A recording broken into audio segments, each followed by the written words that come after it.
EVM VVPAT verification को लेकर supreme court में 5 घंटे तक हुई सुनवाई। सुप्रीम कोर्ट ने चुनाव आयोग से पूछा क्या वोटर्स को वोटिंग पर्ची दे सकते हैं। इलेक्शन कमीशन बोला इनका गलत इस्तेमाल होगा। अमेठी में राहुल गांधी का चुनाव प्रचार संभालने वाले नेता को फर्जी बीजेपी में कराया गया शामिल। सोशल मीडिया पर कांग्रेस नेता की स्मृति ईरानी के साथ तस्वीर शेयर कर बीजेपी ने फैलाया झूठ।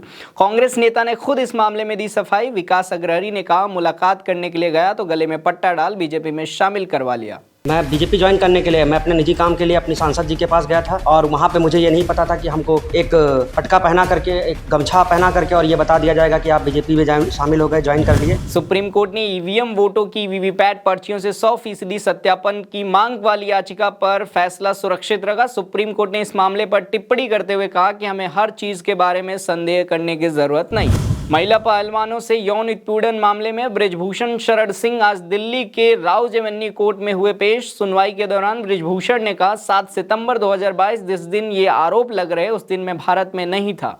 इस मामले में अगली सुनवाई 26 अप्रैल को होनी है। शिल्पा शेट्टी और उनके पति राज कुंद्रा के 98 करोड़ की प्रॉपर्टी को ईडी ने किया जब्त। बिटकॉइन स्कैम मामले में ईडी ने की कार्रवाई। जांच से पता चला कि 2017 में 6600 करोड़ बिटकॉइन खरीद ऑनलाइन वॉलेट में छुपाकर इन्वेस्टर के साथ किया धोखा। कन्नौज लोकसभा सीट से चुनाव लड़ सकते हैं सपा मुखिया अखिलेश यादव। कन्नौज दौरे के बाद उनके चुनाव लड़ने की अटकलें तेज। इस सीट से अभी तक समाजवादी पार्टी ने अपना प्रत्याशी नहीं उतारा है। आरजेडी की रैली में चिराग पासवान को गाली देने वाले मामले पर तेजस्वी ने किया खुलासा। कहा वीडियो में मैंने देखा कि सामने पब्लिक से यह गाली आई, मंच से किसी ने गाली नहीं दी। तेजस्वी ने कहा मेरे बारे में भी लोग ऐसे ही गाली देते होंगे, कौन ध्यान देता है। अगर मेरे कान में यह आया होता तो हम बर्दाश्त नहीं करते।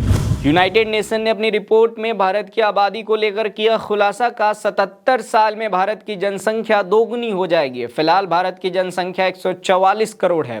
रिपोर्ट के मुताबिक 15 से 64 साल के बीच के लोगों की संख्या सबसे अधिक 14% है। फिलहाल भारत जनसंख्या में चीन से आगे निकल गया। कल 19 अप्रैल को पहले चरण का होना है मतदान। 21 राज्यों और केंद्र शासित प्रदेशों की 102 संसदीय सीटों पर होगा मतदान। मतदान से पहले चुनाव आयोग ने दुरुस्त की सारी तैयारियां।